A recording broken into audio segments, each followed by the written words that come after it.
감사하는 자가 되라, 그런 제목으로 오늘 하나님 말씀 전하겠습니다. 다음 주일은 추수감사 주일입니다.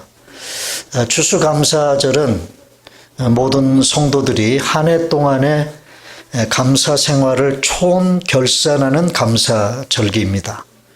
오늘과 다음 주일 두 주에 걸쳐서 감사에 대한 주제를 가지고 설교하려고 그래요. 자, 유대인들이 경전처럼 여기는 그 책이 있는데요. 탈무드라고 하는 그런 책이 있습니다. 그 탈무드에 보면 이런 말이 있어요. 세상에서 가장 지혜로운 사람은 배우는 사람이고, 늘 배우고자 하는 마음을 가지고 있는 사람이 지혜로운 사람이고, 세상에서 가장 행복한 사람은 감사하며 사는 사람이다 라고 탈무드에서 말하고 있습니다. 사람은 행복해서 감사한 게 아닙니다. 뭐라고요? 행복해서 감사하는 게 아니에요. 그러면 그건 조건적인 감사가 돼요. 행복해서 감사하는 것이 아니고 감사하며 살기 때문에 행복해지는 것입니다. 이건 굉장한 차이가 있는 거예요. 우리가 자칫 잘못 생각하면 가진 것이 많으면 평안하고 기쁘고 행복할 것 같고, 가진 것이 없으면 불안하고 슬프고 불행할 것처럼 생각할 수 있습니다. 그러나 사실은 그렇지 않아요. 아무리 가진 것이 없어도 없는 것만 생각하지 않고 아주 작지만 가진 것에 대해서 감사하고 그것을 소중히 여기는 사람은 행복한 사람입니다. 그래서 여러분, 한참 됐죠? 세계 나라들 중에 가장 행복 지수가 높은 나라가 1위가 어느 나라라고 발표한 줄 아세요? 네? 우리가 일반적으로 생각하면 가진 것이 많은 미국이나 일본이나 이런 나라들이 가장 행복 지수가 높을 거라고 여러분 생각하시지만, 의외로 뜻밖에도 가장 못 사는 나라인 방글라데시가 1위를 차지했어요. 1위를 차지했어요. 거기서 뭘 우리가 발견합니까? 행복은 가진 것이 많아서 행복한 게 아니에요. 가진 것이 적지만 그 작은 것에 대해서 감사하고 그것을 소중히 여기는 사람이 행복한 사람이다. 이와 반대로 아무리 가진 것이 많아도요, 자기가 가지고 있는 것에 대해 감사할 줄 모르고 내가 가지고 있지 않은 것만 생각하면서 원망하고 불평하는 사람은 불행한 인생을 사는 사람입니다. 여러분, 감사하고 계십니까? 그렇다면 여러분들은 행복자입니다. 오늘 본문은 우리를 행복하게 만들어주는 이 감사에 대해 사도 바울 선생님이 세 가지를 가르쳐주고 있어요. 감사에 대한 세 가지를 가르쳐줍니다. 그 세 가지를 여러분들에게 말씀을 드리려고 합니다. 첫째로 15절 봅니다. 다시 한번 읽겠습니다. 시작. 그리스도의 평강이 너희 마음을 주장하게 하라. 너희는 평강을 위하여 한 몸으로 부르심을 받았나니 너희는 또한 감사하는 자가 되라. 그랬어요. 여기 감사하는 자가 되라. 너희는 감사하는 자가 되라고 골로새 교인들에게 권면합니다. 자, 여기 뭐가 되라.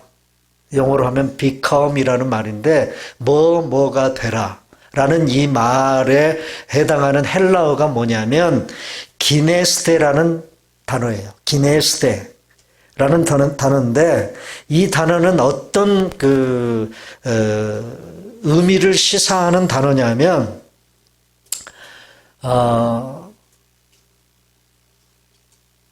뭐가 체질화되는 것을 의미하는 단어가 기네스테라는 말입니다.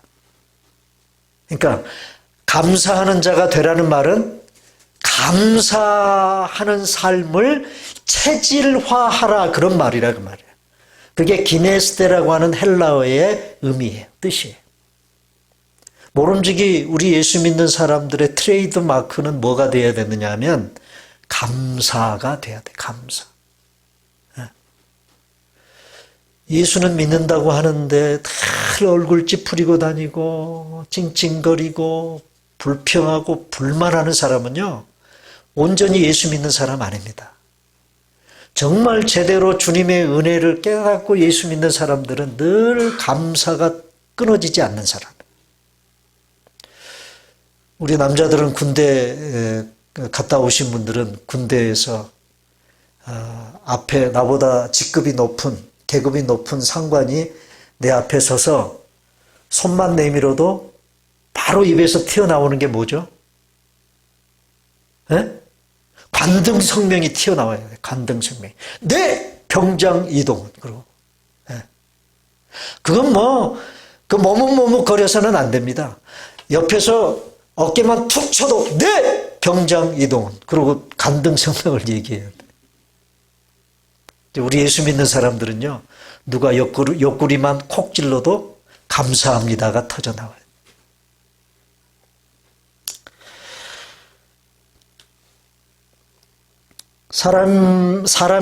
사람이 성인이 되면 평균 2만 6천 개의 단어를 알게 된다고 그래요. 2만 6천 개의 단어를 알게 된대요, 성인이.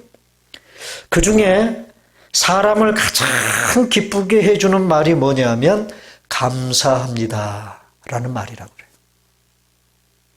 내가 다른 사람에게 감사합니다 라고 말을 할 때 그 사람이 정말 기뻐한다는 말이에요.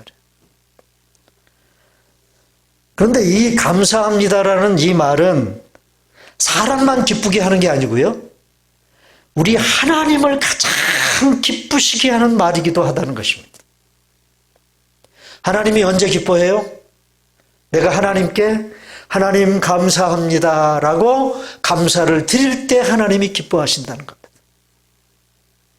그래서 유대인들의 그 격언에 이런 말이 있다고 그럽니다. 유대인들이 감사합니다라는 말이 혀에 붙기 전까지는 아이에게 아무 말도 가르치지 말라. 아이가 부모에게 대해서 자기 주변에 있는 사람들에게 대해서 감사합니다라는 말을 혀에 붙이기 전까지는 다른 말을 가르치지 말아라. 여러분, 감사를 체질화하기 위해서 우리가 좀 이렇게 레슨을 해야 될 부분이 있어요. 뭐냐면 되게 우리가 감사 생활이 굉장히 인색하고 또 그 감사가 무뎌지는 이유 중에 하나가 여러분 뭐냐면요, 너무나도 당연한 것을 그냥 당연하게 여겨버리는 거예요. 그것 때문에 우리는 늘 감사에 무딘 생활을 할 때가 참 많습니다. 그러므로 어떤 레슨이 필요하냐? 당연한 것을 당연하지 않게 여기는 훈련이 필요하다는 거죠. 여러분, 가만히 여러분 주변에 일어나는 일들, 나와 직간접적으로 관계된 그런 일들, 우리가 살아가는데 없어서는 안 될 필요로 하는 그런 것들을 여러분 한번 떠올려 보세요. 거의 대부분 그냥 당연한 것으로 여겨버리는 것들이에요. 지금 우리가 숨 쉬며 살기 위해서 절대적으로 필요한 게 뭐예요? 공기잖아요, 공기. 그죠? 그런데 그 공기에 대해서 야, 공기야, 너 정말 고맙다. 그러고 그런 의식을 가지고 여러분 살아가시는 분들이 있습니까? 그거 너무 그냥 당연하게 여겨버리잖아요. 당연한 것인데 당연하지 않게 여길 줄 아는 그런 훈련이 필요하다. 여러분, 그 말하는 나무 인형 이야기, 동화가 있죠? 뭐죠? 말하는 나무 인형, 거짓말하면 코가 이렇게 길어지는 피노키오라는 동화가 있잖아요. 이 피노키오가 자기를 만들어준 할아버지에게 이렇게 말을 합니다. 할아버지, 나는 사람이 되고 싶어요. 그런데 내 눈에서는 눈물이 안 나오고 누가 내 팔을 찔러도 피가 안 나와요. 그러니 할아버지, 나로 하여금 눈에서 눈물이 나오고 피가 나오게 해주세요. 피노키오가 정말 절절한 마음으로 자기를 깎아 만들어준 할아버지에게 그런 말을 합니다. 너무 사람이 되고 싶어서. 여러분, 이것은 무엇을 의미합니까? 우리가 너무도 당연하게 여기는, 슬플 때 내 눈에서 나오는 눈물 한 방울, 상처가 났을 때 나오는 피 한 방울, 이 모든 것이 우리가 살아있는 생명체여 사람이라는 증거 아닙니까? 그래서 어떤 병상에 누워서 고통당하는 친구를 병문안하러 간 이 사람이 그 병상에 누워있는 친구에게 이렇게 물었대요. 야, 기분이 어떠냐? 그러자 그 병상에 누워있던 친구가 대답을 했대요. 기뻐. 너무나 순간순간 찾아오는 고통 때문에 너무나 아픈데도 불구하고 기분이 어떤가를 묻는 친구에게 기뻐. 내가 고통을 느낀다는 것은 내가 아직 살아있다는 증거잖아. 그러면서 기쁘다고 얘기를 하더라고요. 제가 이 부분을요, 이제 설교 준비를 하면서, 그럼 나는 어떤가? 나는 어떤가? 라는 생각을 잠깐 쉬었어요. 설교 준비를 하다가 뒷짐을 지고, 저는 가끔 이렇게 이제 설교문 작성하다가 뭐가 잘 안 떠오르고 그러면 뒷짐을 지고 이 교회 주변을, 이 교회 본당을 빙빙 돕니다. 네, 뒷짐을 지고. 그러다가 저쪽 친교실에도 가고요. 그런데 친교실에 이렇게 뒷짐 지고 가다가 친교실 탁자에 내 그 오른발 그 엄지발가락이 그냥 그 탁자를 탁 치니까 얼마나 아픈지. 요즘에 나이가, 죄송합니다. 우리 큰형님, 연세 많으시고 큰형님 앞에서 나이 얘기를 해서. 나이가 들어가니까 이게요, 몸이 어디에 잘 부딪혀요. 제일 잘 부딪히는 게 어디냐면, 이 문 열고 들어가다가도 이 팔꿈치가 탁 부딪혀. 그러면 얼마나 아픈지요. 이런 일이 자주 벌어져요. 차문을 열고 들어갈 때에도 그 차문에 여기 이 팔꿈치를 부딪혀요. 뭐가 이렇게 잘 부딪혀요. 제가, 하나님이 금세 내가 고통을 당하고 있다는 사실 그 하나도 감사거리가 되게 하도록 하나님이 순간 설교 작성하다가 그것을 하나님이 나에게 훈련하게 하시는구나. 사랑하는 여러분, 별것 아니고 당연한 것으로 치부해버릴 수 있는 것들에 대해서 여러분 감사하실 줄 알아야 돼요. 그걸 잘 훈련하실 줄 알아야 감사가 체질화되는 거예요. 여러분, 큰 것에 대해서만 감사하려고 하지 마세요. 너무나도 당연한 여러분의 일상 가운데서 어제 일어났던 일, 오늘 일어났던 일, 내일 일어나고 다 반복해서 되어지는 그런 일들 하나하나에 대해서 여러분 감사하세요. 우리가 지난주에도 성경 공부하면서 그런 얘기 했습니다. 여러분, 전쟁이 일어나면 뭐가 사라지죠? 전쟁이 일어나서 가장 큰 비극이 뭐예요? 왜 전쟁이 비극이에요? 왜? 너무나도 당연시 여기는 일상을 잃어버리는 거예요. 일상이 사라져버리는 거, 우리의 삶 가운데서.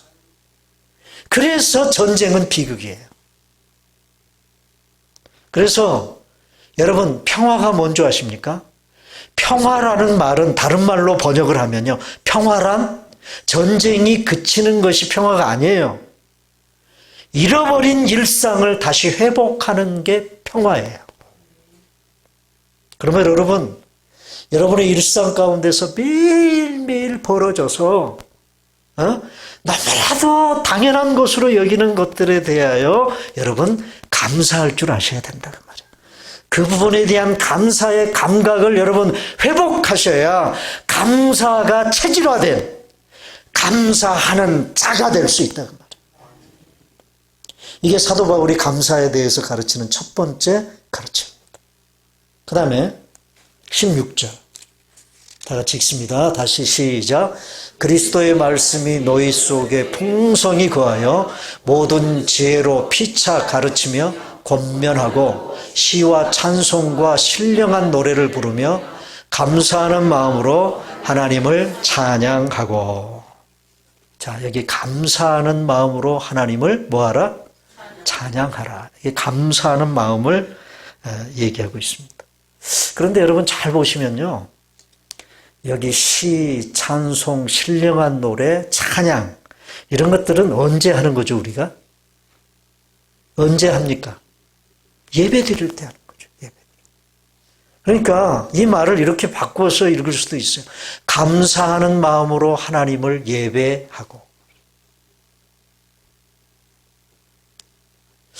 자, 여러분 예배가 뭐라고 생각해요? 예배가 뭘까요? 은혜 받기 위해서 예배 드리는 걸까요? 뭔가 감동을 받기 위해서 예배 드리는 걸까요? 여러분, 어떤 조건을 내걸고 예배 드리는 것은 진정한 예배가 아닙니다. 그러면 진정한 예배는 뭔지 아세요? 진정한 예배가 진정한 예배 되게 하기 위해서 필요한 게 뭐냐? 감사입니다. 감사가 먼저 전제되는 거예요. 예배는요, 하나님이 나에게 베풀어 주신 은혜에 대하여 반응하는 거예요. 그게 예배예요. 그래서 요즘에 그 예배를 보면, 특별히 예배를 이렇게 인도하는 인도자의 입장에서도 참 반성을 할 때가 참 많이 있습니다. 내가 어떻게 하면, 어떻게 설교를 하면 성도들이 은혜를 받을까? 또 어떻게 예배 순서를 짜면 감동이 있는 그런 예배를 드릴 수 있을까? 자, 그게 필요하기도 하지만 그렇게만 예배 인도를 하다 보면요, 예배의 자리가 어떤 조건이 내걸어진 예배의 자리가 될 가능성이 많아요. 예배는 이미 하나님이 나에게 베풀어 주신 은혜를 깨닫고 그것을 알고 그 은혜에 대하여 감사하는 마음으로 그 은혜를 표현하는 게 예배다 그 말이에요. 그래서 저는요, 우리 성도님들이 오늘 또 잔소리처럼 여러분 들으시지 마세요, 절대. 예? 목사가 예배 얘기를 할 때는 좀 잔소리가 돼요, 사실은. 왜냐? 적어도 여러분들이 예배 드리기 전에 한 10분 전에는 교회를 오셔서 적어도 예배 자리에 앉아서 여러분 예배를 준비하셔야 돼요. 근데 예배를 준비하기 위해서 여러분들이 기도하고 그를 준비한다는 것은 뭘 의미하느냐? 하나님이 나에게 베풀어 주신 은혜를 다시 한번 되새기는 거예요. 하나님이 나에게 어떤 은혜를 베풀어 주셨는가? 한 주간 동안, 월요일부터 토요일까지 내가 6일 동안 세상 가운데 살면서 하나님 베풀어 주신 은혜가 뭔가를 자꾸 떠올리는 거예요. 그래서 이것도 감사, 저것도 감사. 그런 감사하는 마음을 풍성하게 내 마음속에 떠올리는 거예요. 그리고 드리는 예배가 진정한 예배다 그 말이에요. 그게 감사하는 마음으로 찬양하고라는 의미예요. 우리의 예배가 정말 하나님께서 받으실 만한 진정한 예배가 되지 못하는 이유가 어딘 줄 아세요? 감사하는 마음이 부족해요. 감사하는 마음이 부족해요. 사랑하는 여러분, 예배가 무엇입니까? 예배는 하나님께서 베풀어 주신 은혜를 깨닫고 그 은혜의 감사를 표현하는 시간입니다. 우리는 예배를 통해 하나님께서 이미 우리에게 주신 은혜를 고백하며 감사하며 영광을 돌리는 거예요. 여러분, 우리의 예배 생활을 감사와 연결시켜서 여러분 좀 바꿀 필요가 있습니다. 예배 드리는 태도. 사도 바울은 감사하는 마음으로 하나님께 예배 드리라는 이 말을 통해서 지금 뭘 가르치시려고 하는 것이냐? 하나님께 뭔가 조건을 내걸고 예배하지 말아라. 특별히 우리의 신앙의 행위에 모든 행위, 예를 들면 뭐 예배 드리는 행위라든가 또는 하나님께 드리는 뭐 헌금을 하는 행위라든가 또는 기도를 하는 행위라든가 봉사를 하는 행위라든가 이런 모든 신앙생활의 행위 속에는요, 감사가 전제가 돼야 돼. 감사가 따라가야 돼. 그래서 여러분 여기 16절 영어에도 보면, 영어 성경에도 보면 with gratitude 그랬어요. in your heart. 무슨 말입니까? with 너희들의 마음의 감사와 함께 하나님을 찬양하라는 거예요. 감사와 함께. 감사가 빠져버린 예배, 그 진정한 예배가 아닙니다. 예배만입니까?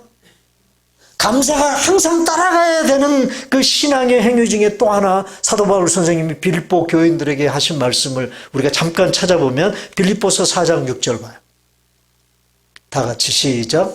아무것도 염려하지 말고 다만 모든 일에 기도와 간구로 너희 구할 것을 감사함으로 하나님께 아뢰라.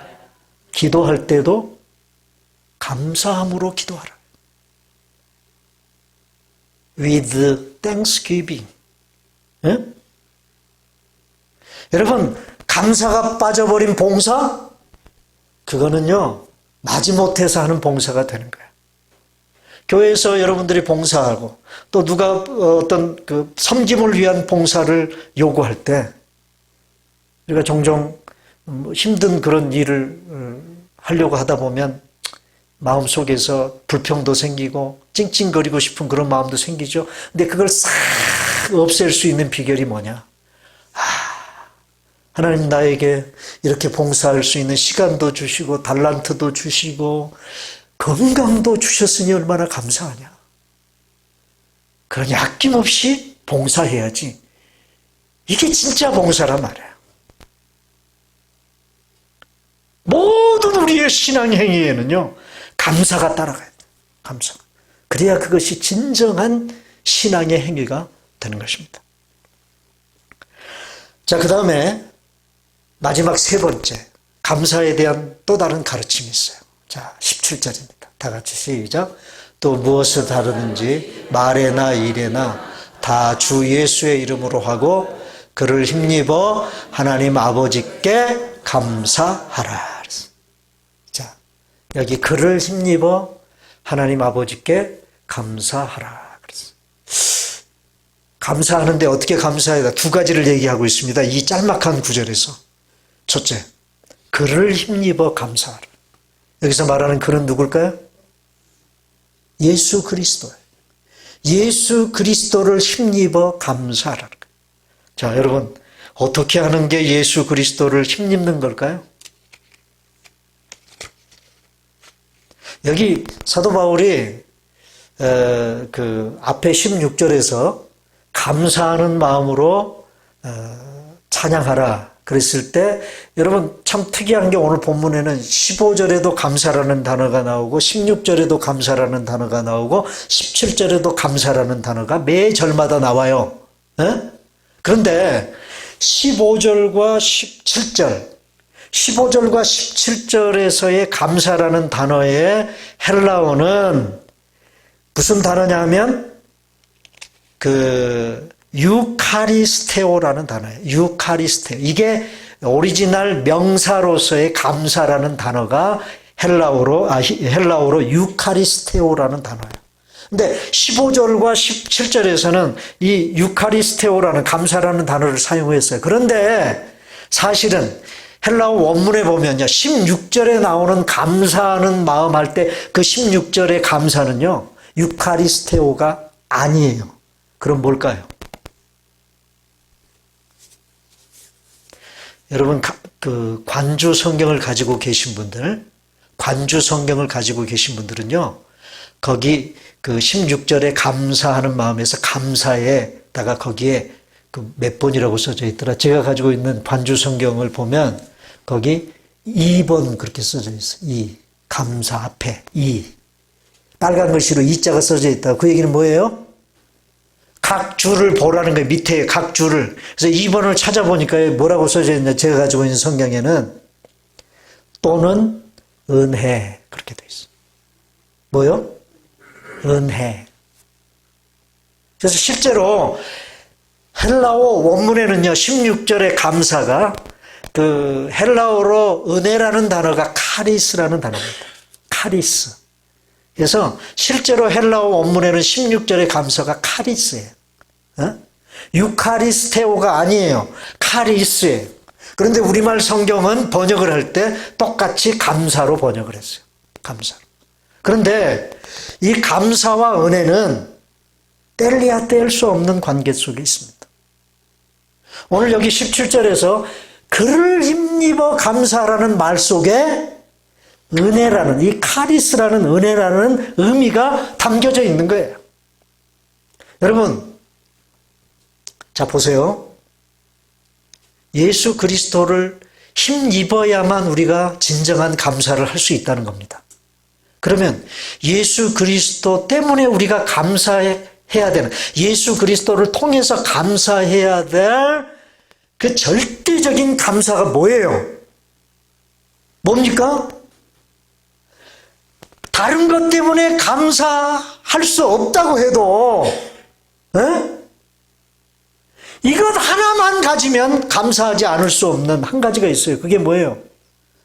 예수 그리스도를 통해서 구원받은 은혜죠. 예수 그리스도께서 나를 위해서 십자가에 못 박혀 죽으시고 피 흘려 주심으로 말미암아 영원히 죄의 구덩이에서 지옥 자식들이 될 수밖에 없는 저희들을 그 죄의 구덩이에서 건져주시고 내가 죄 때문에 죽어야 될 그 죄를 대신해서 예수님이 십자가에 못 박혀 죽어주신 그 은혜, 하나밖에 없는 독생자 아들을 나 대신 죽게 해주신 그 은혜, 그 은혜를 생각하면 여러분 자다가도 벌떡 일어나서 여러분 하나님 감사합니다. 그 은혜에 감사합니다. 감사가 터져 나와야 되지 않겠어요? 그게 바로 예수 그리스도를 통하여 예수 그리스도를 힘입어 감사한다는 말이라 그 말이에요. 그러므로 예수 그리스도는 우리가 감사 생활하는 모든 감사의 원천이 되는 거예요. 원천이. 통로가 되는 거고요. 통로가. 여러분 감사하시되 예수 그리스도의 은혜를 통해서 감사하시는 여러분 되시기를 바랍니다. 이게 얼마나 중요한지 몰라.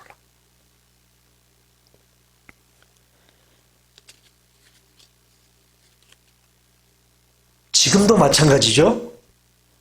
예수님은요, 예수님을 통해서 하나님이 우리에게 주시는 은혜는 과거에 내가 예수 믿어서 구원받는 은혜로 끝나버리는 게 아니에요. 우리가 아까 복음찬송 불렀죠? 은혜 아니면 살아갈 수가 없다. 지금 이 순간에도 우리는 하나님의 은혜가 아니면 살 수 없는 존재들이죠? 지금 이 순간순간 하나님이 베풀어 주신 그 은혜도 예수 그리스도를 통해서 우리가 받아들이는 거예요. 그러므로 예수 그리스도는 우리가 받아들이는 은혜의 중보자가 되시는 거예요. 그분을 통해서 받는 거예요. 하나님 아버지께서 그 예수 그리스도를 통해서 우리에게 은혜를 베풀어 주시는 거예요. 그러므로 여러분 우리가 그 베푸신 그 은혜에 감사할 수 있으려면 예수 그리스도를 통해서 내가 어떤 은혜가 하나님으로부터 주어졌는가를 여러분 묵상하실 수 있어야 되고, 그게 묵상되어지면 자다가도 벌떡 일어날 수 있어야 된다.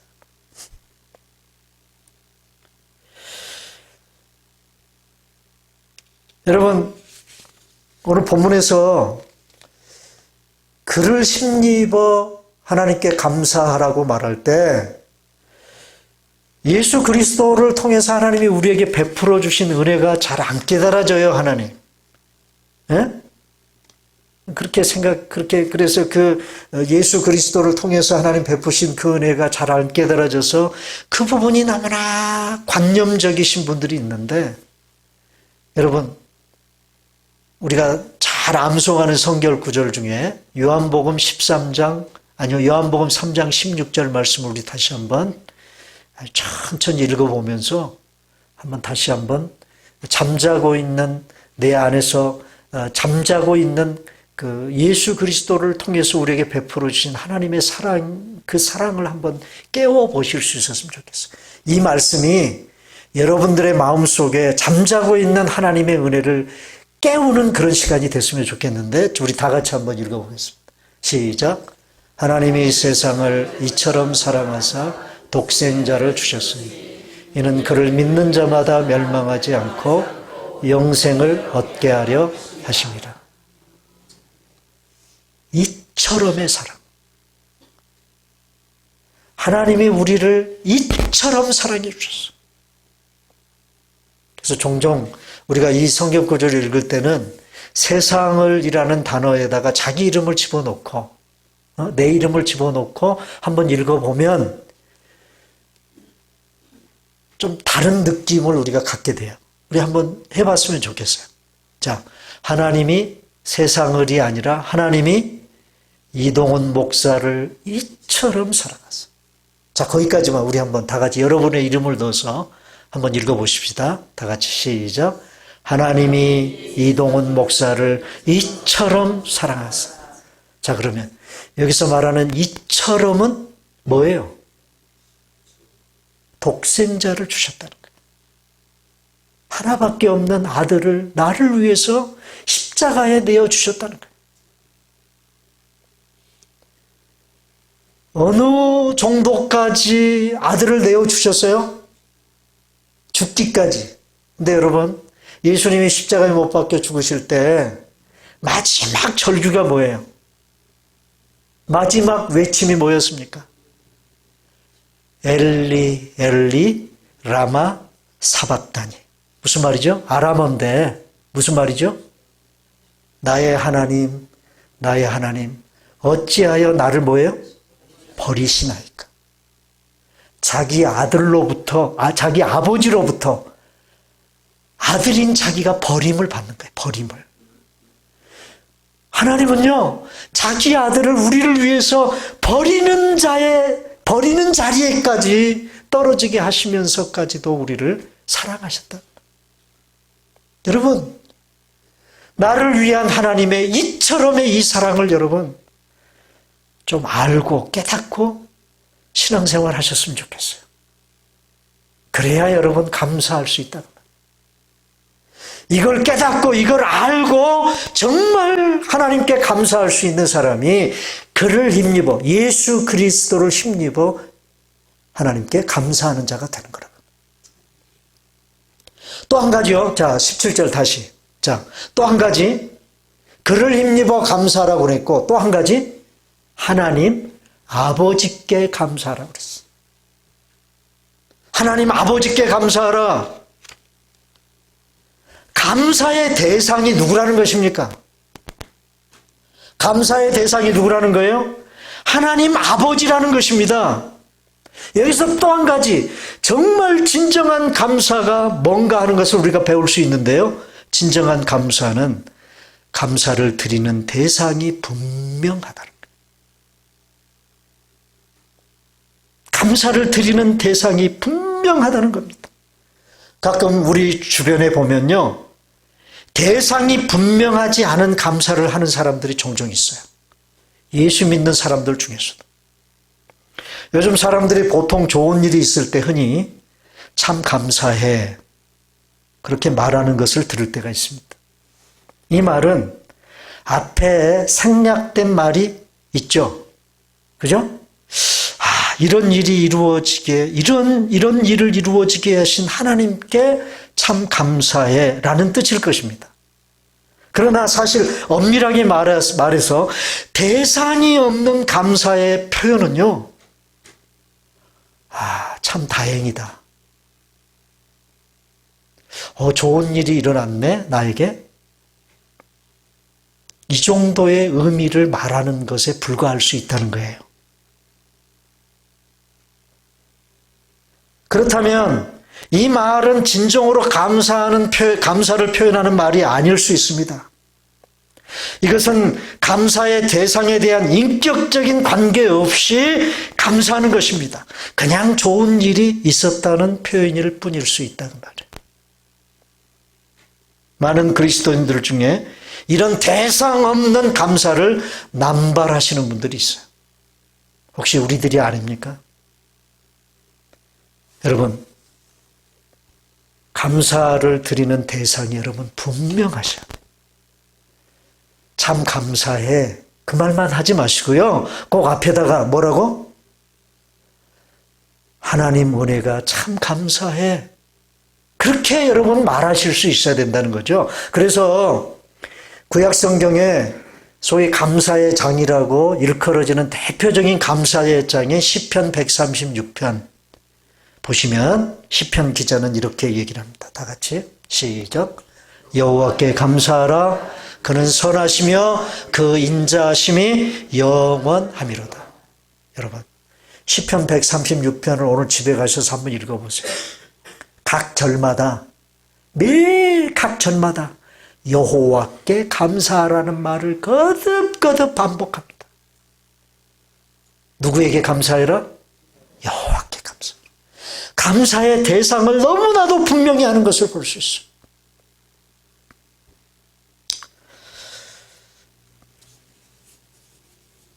어떤 예수 잘 믿는 할아버지 한 분이 있었습니다. 언제나 감사합니다, 감사합니다. 이 할아버지는 그야말로 감사가 체질화되신 그런 할아버지였어요. 늘 감사합니다, 감사. 그러고 다니니까 감사 할아버지라는 별명을 듣게 됐어요. 이 할아버지가 한 번은 정육점에 가서 고기 한 근을 사가지고 돌아오다가 그만 돌부리에 넘어져가지고 고기를 놓쳐버려, 손에서. 근데 마침 그때 개 한 마리가 지나가다가 그 고기를 물고 도망가는 거예요. 이 할아버지가 물끄러미 자기가 정육점에 산 그 고기를 물고 가는 개가 사라질 때까지 이렇게 쳐다보다가 뭐라고 얘기를 했을까요? 할아버지가? 네? 감사 할아버지니까 뭐라고 얘기했겠어요?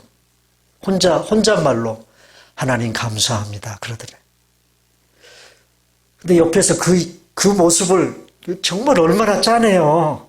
할아버지가 달래달래고 고기 한 건 들고 가다가 넘어져가지고 그 고기 개가 물고 갔는데 그 할아버지 입에서 하나님 감사합니다 그러고 얘기를 하니까 이 옆에 지나가던 청년 하나가 안 됐다는 식으로 할아버지에게 물었어요. 뭐라고? 할아버지 도대체 뭐가 감사하다는 말이에요? 그랬더니 할아버지가 하는 말이 이 사람아 고기는 잃어버렸지만 내 입에 입맛은 아직 그대로 있네. 그래서 감사하다. 여러분, 우리가 감사하지 못하는 이유들 중에 하나가 뭐죠? 내게 없는 것, 내가 잃어버린 것들, 거기에 초점을 맞추다 보면 우리는 감사하지 못하죠. 그러나 여전히 나에게 남아있는 것, 내가 가지고 있는 것, 그것을 붙잡고 감사할 수 있는 사람이 될 때, 그 별거 아님에도 불구하고 그것에 감사할 수 있는 사람이 될 때, 여러분, 정말 말 그대로 기네스대, 감사가 체질화된, 감사하는 자가 될 수 있다. 사랑하는 여러분, 감사하는 자가 되실 수 있기를 주님의 이름으로 축원합니다. 다 같이 자리에서 일어나셔서 찬송가 591장 오늘 말씀 생각하며 이 찬송 부르면서 여러분 결단하십시다. 마음의 결단을 좀 했으면 좋겠어요. 하나님, 감사가 체질화된 누가 내 옆에 와서 얼굴이만 찔러도 하나님 감사합니다 터져나올 수 있는, 여러분 예수 믿는 사람들의 최후의 승리의 고백이 뭔지 아세요? 네? 최후의 승리의 고백이 뭔지 아세요? 무슨 일을 만나도 하나님 앞에 하나님 감사합니다 라는 고백이 터져나올 때, 여러분 그게 예수 믿는 사람들의 최후의 승리의 고백이 되는 거예요. 감사하는 자들이 되시기를 바랍니다.